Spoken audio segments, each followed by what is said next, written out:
മയ്യത്ത് കബറടക്കി എല്ലാവരും പിരിയുന്ന സമയത്ത് ഖബറിൽ റൗമാൻ എന്നു പേരുള്ള ഒരു മലക്ക് വരും. ആ മലക്ക് മയ്യത്തിനോട് എണീക്കാൻ പറയും. മയ്യത്ത് എണീക്കും. ആ മയ്യത്തിനോട് മലക്ക് പറയും, നീ ജനിച്ചത് മുതൽ, നിനക്ക് തിരിച്ചറിവ് വന്നത് മുതൽ ഇവിടെ വരുന്നത് വരെ നീ ദുനിയാവിൽ ചെയ്ത എല്ലാ കാര്യങ്ങളും, അതായത് ദുനിയാവിൽ നീ എന്തൊക്കെ ചെയ്തുവോ, നീ എങ്ങനെയൊക്കെ ജീവിച്ചോ, എല്ലാ കാര്യങ്ങളും നീ എഴുതുക. അപ്പോ ആ മലക്കിനോട് മയ്യത്ത് ചോദിക്കും, ഞാൻ എങ്ങനെ എഴുതുക? എന്റെ കയ്യിൽ പേനയില്ല, മഷിയില്ല, കടലാസില്ല, ഞാൻ എങ്ങനെയാണ് എഴുതുന്നത്?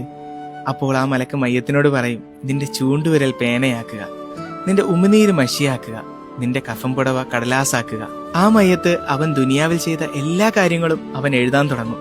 അവൻ ദുനിയാവിൽ ചെയ്ത നന്മയാകട്ടെ തിന്മയാകട്ടെ, അവൻ എന്ത് ചെയ്തുവോ എല്ലാ കാര്യങ്ങളും എഴുതും. നബി സല്ലല്ലാഹു അലൈഹി വസല്ലമയോട് സ്വഹാബാക്കൾ ചോദിച്ചു, നബിയെ, ഖബറിൽ ആ മയ്യത്തിന് അവൻ ദുനിയാവിൽ ചെയ്ത എല്ലാ കാര്യങ്ങളും ഓർമ്മ വരുമോ? നബി സല്ലല്ലാഹു അലൈഹി വസല്ലമ പറഞ്ഞു, തീർച്ചയായും. അവൻ ദുനിയാവിൽ ജനിച്ച് തിരിച്ചറിവ് വന്നത് മുതൽ അവൻ മരിക്കും വരെ ചെയ്ത എല്ലാ കാര്യങ്ങളും അവന് ഓർമ്മ വരും. അവൻ അത് മുഴുവൻ എഴുതി കഴിഞ്ഞാൽ റഹ്മാൻ അലൈഹിസ്സലാം അവൻ എഴുതിയ പേപ്പർ കീറി അവന്റെ പിരടിയിൽ കെട്ടിക്കൊണ്ട് മലക്ക് അവനോട് പറയും, ഹേ മനുഷ്യ, നീ ഇവിടെ എഴുതിയ കാര്യങ്ങൾ നാളെ നിന്നെ കൊണ്ട് അള്ളാഹു മഹ്ശറയിൽ വായിപ്പിക്കും. ഞാൻ പോയതിനു ശേഷം 2 പേർ വരും.